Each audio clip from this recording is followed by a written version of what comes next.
The war between light and shadow ends not in victory but in exhaustion. Heaven has consumed its reflection, and the mind that once saw itself in every star now sees only one image, its own. And so begins the age of the One. The many gods fade into memory. Their voices fall silent, their temples turn to dust. The sky that once shimmered with countless faces now mirrors only a single light. The universe narrows to one name, one will, one truth. We call it God. But unity, when forced, becomes loneliness. In the beginning, the One was everything, both darkness and light, chaos and form, all spiraling within itself. But to create, the One had to divide, to forget its own totality, to see itself as something other than itself.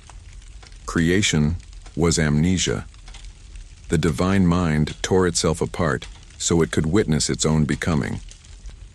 In the oldest stories, this forgetting was sacred. The Gnostics called it the fall of Sophia, divine wisdom descending into matter, seeking to know herself through creation.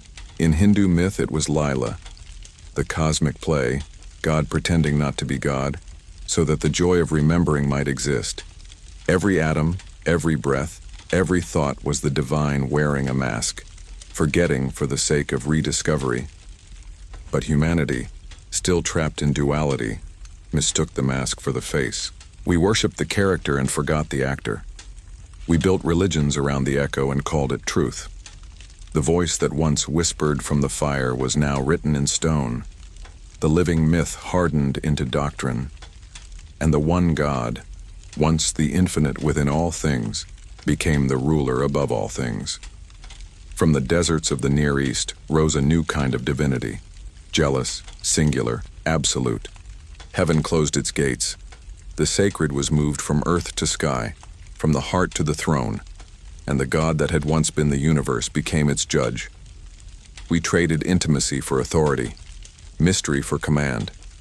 We called it revelation, but it was memory loss. This was the God who forgot himself, not through malice but through solitude. When there is nothing outside of you, not even shadow, you begin to fade. Perfection became isolation. The One, longing for reflection, created humanity, the mirror through which he might remember. We were never his servants, we were his memory, but memory is dangerous, because to remember is to change. The same God who demanded obedience also breathed curiosity into us. The serpent's whisper, the artist's vision, the philosopher's question, all were sparks of remembrance. Each time we sought truth beyond the walls of faith, we were not betraying God, we were awakening him. Every civilization that tried to bind the divine with rules and rituals eventually fell into silence, for no wall can hold a living mind. Every empire that claimed to own God's voice eventually drowned in its own echoes. The scriptures that once brought light became the very veil that hid it, and yet, behind those veils, something ancient kept breathing. The same force that created the first gods, that spoke through fire, that drew constellations across the sky, still moves, whispering through artists, mystics, and dreamers, reminding us of the forgotten. For God to remember himself, he must awaken in the world again, not as a being, but as awareness. The mystics understood this. They spoke not of worship, but of union, not of obedience, but of remembering. When Jesus said, "I and the Father are one," when the Upanishads whispered, "You are that," when Rumi wrote, "The drop is the ocean," they were all saying the same thing. The divine is not beyond you. It is the light behind your eyes. Yet such truth was too dangerous for the age of empire. If God lives within, then no priest can control him. No kingdom can speak for him. So we buried that knowledge beneath symbols, encoded it in parables and sacred art, hid it in mystery schools and secret rites.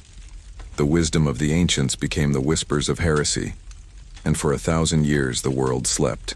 But even in dreams the divine remembers. When philosophers began to question, when scientists traced order in the cosmos, when poets found eternity in beauty, the ancient fire stirred again. We called it reason, but it was revelation in disguise. The mind of God was awakening through us, slowly remembering what it had forgotten. Yet as memory returned, so did the shadow. knowledge without reverence, power without wisdom. Humanity became as gods, but without the memory of love. And so the cycle begins again. Creation, amnesia, awakening, fall. The same cosmic rhythm repeating through every age.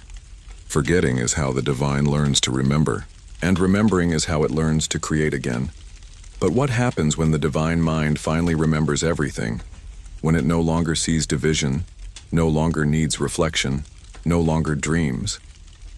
What becomes of creation when the dreamer wakes?